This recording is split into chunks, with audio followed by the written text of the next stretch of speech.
اللہ الرحمن الرحیم نحمده ونصلی ونسلم علی خاتم الانبیاء والمرسلین وعلی آلہ وصحبہ واہل بیتہ اجمعین اما بعد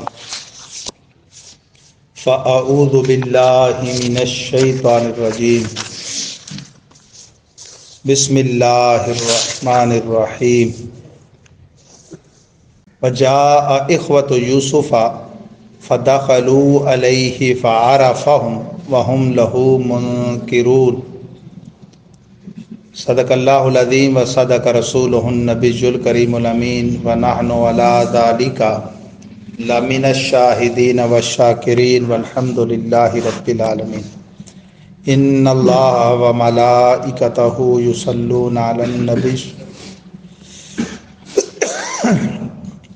یا ایھا الذین آمنوا صلوا علیہ وسلموا تسلیما صلی اللہ علی النبی الامی وآلہ صلی اللہ علیہ وسلم صلاۃ و سلاما علیک یا رسول اللہ۔ گرامی قدر حضرات، سورہ یوسف شریف کا یہ 13واں درس ہے، جس کا آغاز آیت نمبر 58 سے ہوتا ہے۔ برادران یوسف کے مصر میں آنے کے تذکرے سے اس کا آغاز ہے کہ ہر چہار تانگ عالم میں جب بادشاہ مصر کے بارے میں مشہور ہوا کہ وہ سستے داموں غلہ بیچ رہا ہے، 61 سالی کا دورہ ہے، پھر بھی وہ منہ مانگی قیمت لینے کے بجائے سستے داموں بیچ رہے، تو یہ خبر اڑتے اڑتے کنعان تک پہنچی۔ تو حضرت یعقوب نے بھی اپنے بیٹوں کو بھیجا۔ چھوٹا بھائی بنیامین جو باقی 10 کا باپ شریک کا بھائی تھا، اور حضرت یوسف کا ماں باپ شریک بھائی تھا، وہ اپنے باپ کے پاس ٹھہر گیا خدمت کے لیے۔ باقی 10 آئے۔ اس کا ذکر کرتے ہوئے قرآن فرماتا ہے وجاء اخوة یوسف، جب برادران یوسف آئے، فدخلوا علیہ، حضرت یوسف کے پاس داخل ہوئے شاہی محل میں، فعرفهم وهم له منکرون، تو آپ نے ان کو فوراً پہچان لیا اور وہ آپ کو پہچاننے سے قاصر رہے۔ مفسرین نے کئی وجوہات اس کی بیان کی ہیں۔ سب سے بڑی باطنی وجہ یہ ہے کہ وہ پیغمبر خدا تھے، ان کو اللہ نے باعث سے جنوا دیا اور ان کو عاجز رکھا۔ اور ظاہری وجوہات میں سے سب سے بڑی وجہ یہ ہے کہ آپ کی عمر چھوٹی تھی، اور چھوٹی عمر کے بعد جوانی میں پہنچنے میں انسانی خد و خال میں بڑے تغیرات ہوتے ہیں، تو یوں بھی وہ نہ پہچان سکے۔ وَلَمَّا جَهَّزَهُم بِجَهَازِهِمْ، اب غلہ لینے کے بعد جب وہ لوگ واپسی کی تیاری کرنے لگے اور ان کے سامان کو تیار کر دیا گیا، قَالَ ائْتُونِي بِأَخٍ لَكُم مِّنْ أَبِيكُمْ، آپ نے فرمایا کہ اس بھائی کو بھی لانا جو تمہارا بھائی پیچھے رہ گیا، اپنے باپ کے پاس جو اس کو چھوڑ آئے اس کو بھی آئندہ لانا۔ الا ترون انی اوفی الکیل، کیا تم نہیں دیکھتے کہ میں پورا ناپ دیتا ہوں، وانا خیر المنزلین، اور بہترین مہمان نواز ہوں۔ یہ آپ نے ان کو مزید پکا کرنے کے لیے کہا۔ فَإِن لَّمْ تَأْتُونِی بِهِ، اگر اسے نہ لاؤ گے میرے پاس، فَلَا کَیْلَ لَکُمْ عِندِی، تو تمہارے لیے میرے پاس کوئی غلہ نہیں، وَلَا تَقْرَبُونِ، اور نہ ہی تم میرے قریب آنا۔ یہ انٹرویو کے دوران انہیں معلوم ہوا تھا بنیامین کے بارے میں، تو اللہ تعالیٰ کی وحی سے یا تو حضرت یعقوب کے صبر اور اس پر اجر کو بڑھانے کے لیے آپ نے ایسا کیا کہ اپنے اس بھائی کو بھی بلا لیا کہ جس سے تھوڑی ڈھارس ملتی تھی ان کو، یا پھر یہ تھا کہ ہم دونوں جب کٹھے انہیں ملیں گے تو انہیں ان کی خوشی زیادہ ہوگی۔ بہرحال وہ کہنے لگے کالو سنراود عنہ اباہ، ہم اپنے باپ کو منانے کی کوشش کریں گے، وَإِنَّا لَفَاعِلُونَ، اور ہم ایسا ضرور کرنے والے ہیں۔ وَقَالَ لِفِتْيَانِهِ، حضرت یوسف نے اپنے غلاموں کو کہا اجعلوا بضاعتهم فی رحالہم، ان کی جمع پونجی جو یہ لائے تھے تھیلی میں، وہ دراہم و دینار وغیرہ، انہیں ان کے کجاموں میں رکھ دو، لعلہم یعرفونہا، تاکہ وہ انہیں پہچانے، اذا انقلبوا الی اہلہم لعلہم یرجعون، جب گھر والوں کی طرف لوٹ کے جائیں تو اپنی پونجی کو پہچان لیں، لعلہم یرجعون، شاید کہ وہ واپس آئے۔ یعنی یہ چیز بھی ایک رغبت کا ذریعہ بنے گی کہ غلہ بھی دے دیا گیا اور اس کے بدلے میں جو دام لیے گئے تھے وہ دوبارہ ان کے غلے میں رکھ دو۔ اسے دیکھ کر انہیں یہ ہوگا کہ ہمیں تو مفت میں مل گیا اور پھر آئیں گے، اور راستے میں ڈاکو وغیرہ کا بھی خطرہ نہیں رہے گا کہ وہ غلے میں اناج میں پوشیدہ ہوگی۔ فلما رجعوا الی ابیہم، یہ لوگ جب اپنے باپ کی طرف لوٹ کے آئے، قالوا یا ابانا منع منا الکیل، کہنے لگے اے باپ، ہم سے آئندہ کے لیے غلہ روک لیا گیا، فارسل معنا اخانا نقتل وانا لہ لحافظ، بالکل وہی الفاظ ہے جو حضرت یوسف کے حوالے سے جب انہوں نے کہا تھا کل اسے ہمارے ساتھ بھیجیے تاکہ میوے کھائے اور کھیلے، فارسل ہو معنا، فارسل ہو معنا غدین یرتا و یلب وانا لہ لحافظون، تین تاکیدیں لگا کے کہا تھا کہ ہم ضرور ضرور ضرور اس کے محافظ ہیں۔ اب بھی کہا کہ ہمارے بھائی کو ہمارے ساتھ بھیجیے تاکہ ہم غلہ لائیں اور ہم اس کے ضرور ضرور ضرور محافظ ہیں۔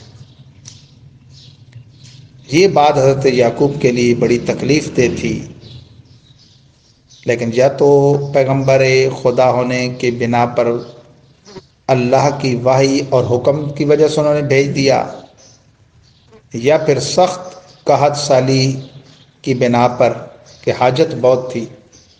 حضرت یوسف نے کہا تھا کہ اس کو لاؤ گے تو ایک اونٹ کا بوجھ اور اضافی دوں گا غلہ، ورنہ خود تمہیں بھی نہیں ملے گا، جو ایک دفعہ مل چکا بس مل چکا، اسے لاؤ گے تو تمہیں تو الگ ملے گا اور ایک اس کی وجہ سے ایک زیادہ دوں گا۔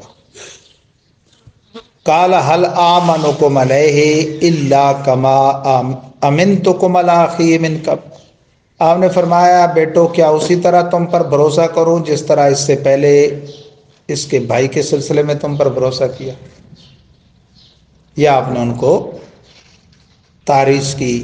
فاللہ خیر حافظا، اللہ سب سے بڑا محافظ ہے، سب سے بہتر محافظ ہے، وَهُوَ أَرْحَمُ الراحمین، اور وہ سب رحم کرنے والوں سے بڑھ کے رحم کرنے والا۔ دعا سے پہلے علماء محدثین نے لکھا جو کوئی 3 مرتبہ یہ کلمہ کہے، یا ارحم الراحمین، یا ارحم الراحمین، یا ارحم الراحمین، اے سب رحم کرنے والوں سے بڑھ کے رحم کرنے والے، جو وہ مانگے اللہ تعالیٰ اس کی پوری کرتا ہے۔ وَلَمَّا فَتَحُوا مَتَاعَهُمْ وَجَدُوا بِضَاعَتَهُمْ رُدَّتْ إِلَيْهِمْ، والد سے ہم کلامی سے فراغت کے بعد جب انہوں نے مال و متاع کھولا تو دیکھا اپنی پونجی کو کہ وہ تو رقم اس میں اسی طرح موجود ہے، ردت الیہم، جو انہیں لوٹا دی گئی تھی۔ قالوا یا ابانا ما نبغی، چلا کر بولے اے باپ ہمیں اور کیا چاہیے، ہادی بداعتنا ردت الینا، غلہ الگ مل گیا اور یہ ہماری رقم ہے جو ہمیں لوٹا دی گئی، وَنَمِيرُ أَهْلَنَا وَنَحْفَظُ أَخَانَا وَنَزْدَادُ كَيْلَ بَعِيرٍ ذَلِكَ كَيْلٌ يَسِيرٌ، ہم اپنے گھر والوں کے لیے ایک تو غلہ لائیں گے جب دوبارہ جائیں گے، اور حفاظت کریں گے اپنے بھائی کی، اور ایک اونٹ کا بوجھ غلے کا زیادہ لائیں گے، ذَلِكَ كَيْلٌ يَسِيرٌ، اور یہ غلہ، یہ بوجھ ایک اونٹ کا، یہ اس بادشاہ کے لیے بڑا ہلکا سا کام ہے، یہ اس کے لیے کوئی مشکل نہیں ہے۔ جب اس نے اتنا دے دیا تو اور رقم بھی واپس کر دی تو ایک اونٹ اور بھی دے دے گا. قال لن ارسلہ معکم حتی تؤتونی موثقا من اللہ. حضرت یعقوب کہنے لگے میں ہرگز اسے نہ بھیجوں گا تمہارے ساتھ یہاں تک کہ تم اللہ کی جانب سے پختہ عہد کرو، یعنی قسم دو. امام محقق آلوسی صاحب روح المانی اور بعض مفسرین نے لکھا ہے کہ انہوں نے کہا کہ ہم رب محمد کی قسم دیتے ہیں کہ ہمارے آقا کے چرچے تو ہر دور میں تھے. حضرت آدم علیہ السلام کی دعا میں بھی ان کا ذکر ہے، حضرت ابراہیم کی دعا میں بھی ان کا ذکر ہے، حضرت عیسیٰ نے بھی ان کے چرچے کیے. تو حضرت یعقوب کے بیٹے کہنے لگے اپنے باپ سے، چونکہ وہ تذکرہ سنتے رہتے تھے، ہم رب محمد کی قسم دیتے ہیں لَتَأْتُنَّنِي بِهِ، اسے ضرور لے کر آئیں گے، إِلَّا يُحَاطَ بِكُمْ، سوائے اس کے کہ ہمارا احاطہ کر لیا جائے، گھیر لیے جائیں، کہیں ڈاکو ہمیں گھیر لیں، ہم آ ہی نہ سکیں خود ہی، وہ ایک الگ بات ہے. فَلَمَّا آتَوْهُ مَوْثِقَهُمْ، جب وہ پختہ وعدہ لے آئے، اللہ کی طرف سے عہد لے آئے، قسم دے دی. قال اللہ علی ما نقول وکیل، حضرت یعقوب نے کہا اللہ اس پر جو ہم آپس میں باتیں کرتے ہیں کارساز وکیل ہے. یہ جو ہمارا معاہدہ ہو رہا ہے اس پر اللہ کارساز. پھر اس کے بعد آپ نے بیٹوں کو ایک وصیت کی، ایک ترکیب بتائی جانے کی. پہلی مرتبہ وہ گئے تھے تو انہیں کوئی پہچانتا نہیں تھا، اب ان کا مصر میں تعارف ہو گیا تھا کہ 10 بھائی ہیں، خوب روح اور بڑے جمال و کمال والے، قد کاٹ والے، ایک ہی باپ کے بیٹے، تو کہیں انہیں دیکھ کر کوئی نظر نہ لگا دے. آپ نے ایک تدبیر بتائی، فرمایا قال یا بنی لا تدخلوا من باب واحد وادخلوا من ابواب متفرقہ، اے بیٹو ایک ہی دروازے سے داخل مت ہونا بلکہ متفرق دروازوں سے، جدا جدا دروازوں سے. وما اغنی عنکم من اللہ من شیء، میں ذاتی طور پہ تو اللہ کی جانب سے تمہیں کسی چیز سے نہیں بچا سکتا. ان الحکم الا للہ، حاکم حقیقی اللہ ہے.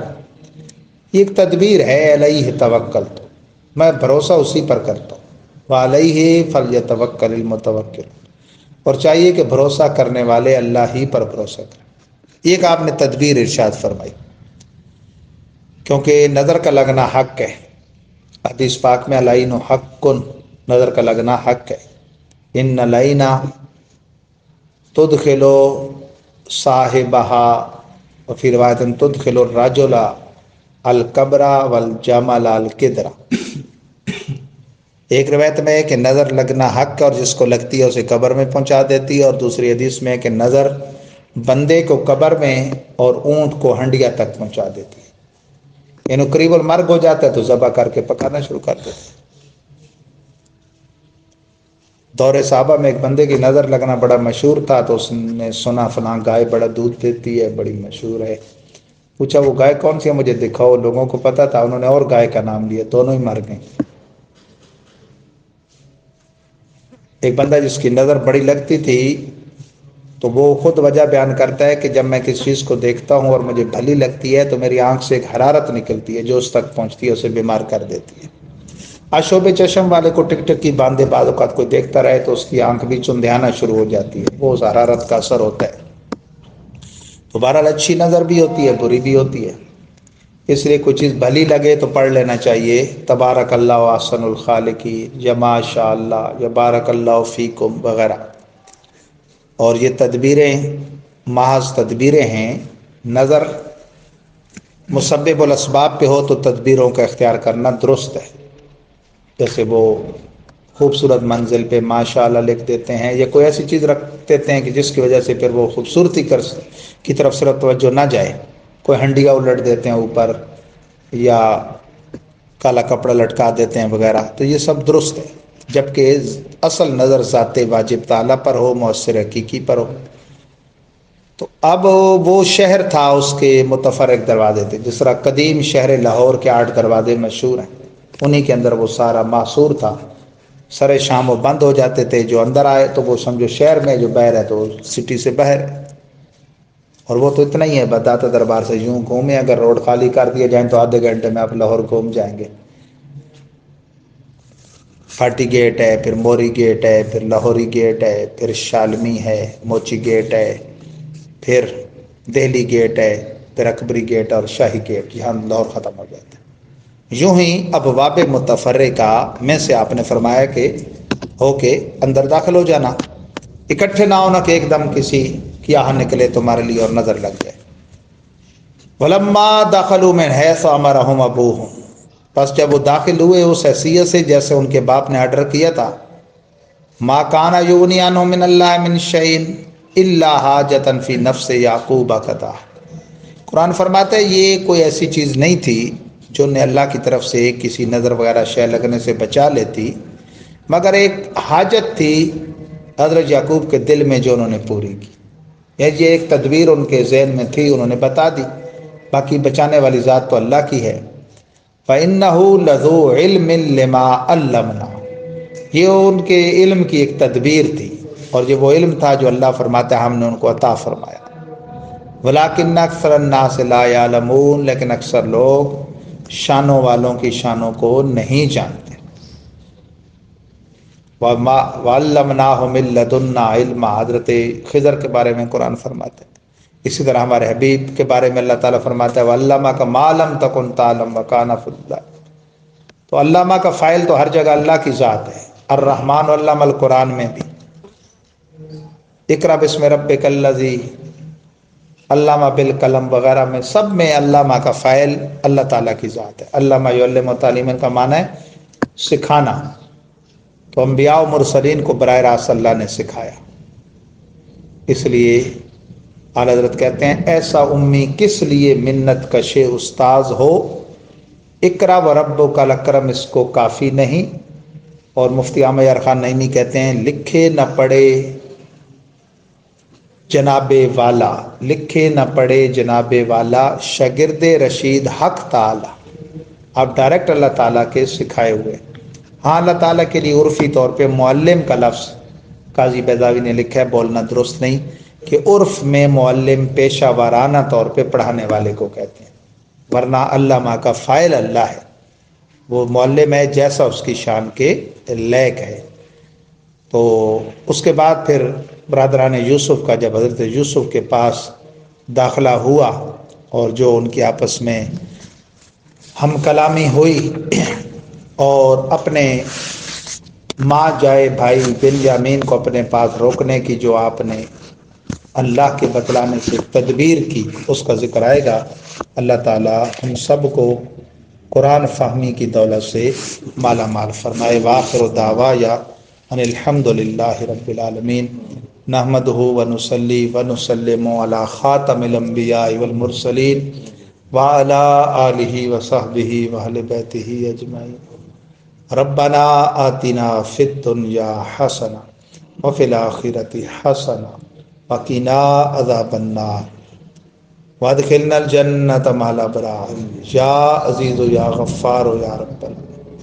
اللہم نور قلوبنا بنور الایمان، اللہم نور قلوبنا بنور نور صاحب القرآن، اللہم نور قلوبنا بنور القرآن۔ صلی اللہ تعالی علی خیر خلقی سیدنا مولانا محمد وعلی آلہ وصحبہ اجمعین برحمتک یا ارحم